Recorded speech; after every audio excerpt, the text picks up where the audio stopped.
大家好，歡迎嚟到 CK 頻道。第二條片係帶大家去酒店度做開箱嘅，呢個亦係 channel 以後常駐嘅節目。但實在太窮啦，所以好多酒店都係會以香港同埋內地為主，希望唔好介意啦。理身一下先，我係冇酒店贊助㗎。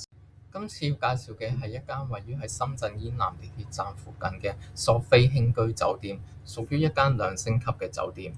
住房日期係26年4月24、25號，我訂嘅係單人迷你套房，個價錢係咁。去嘅方法好簡單，我由福田口岸過關之後坐地鐵4號線去到市民中心站，由市民中心站站內轉8號線，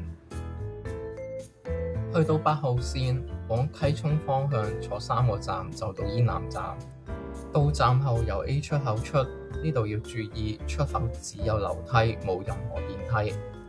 出地鐵站後直行5分鐘就會見到十字路口，轉左就去到酒店正門。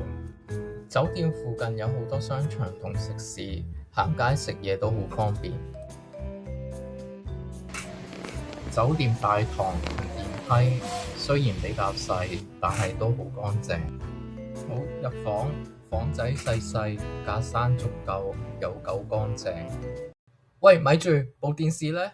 你酒店張相明明話迷你房都有電視㗎，食咗啊？部電視你知唔知對於一個人住酒店嘅人嚟講係幾咁重要？成晚冇咗電視聲，就等於你屙屎屙完之後發現冇廁紙一樣，係幾咁難受。都冇辦法，唯有去大堂問下有冇其他房。好彩最後都有一間有投影機電視嘅大床房，但要報多30蚊人仔。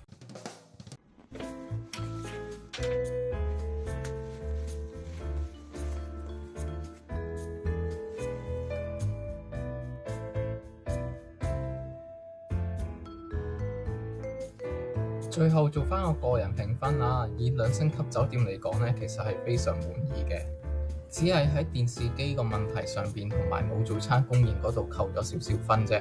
多謝大家睇到最後啊！請 like、share 同訂閱我嘅頻道支持我，多謝晒。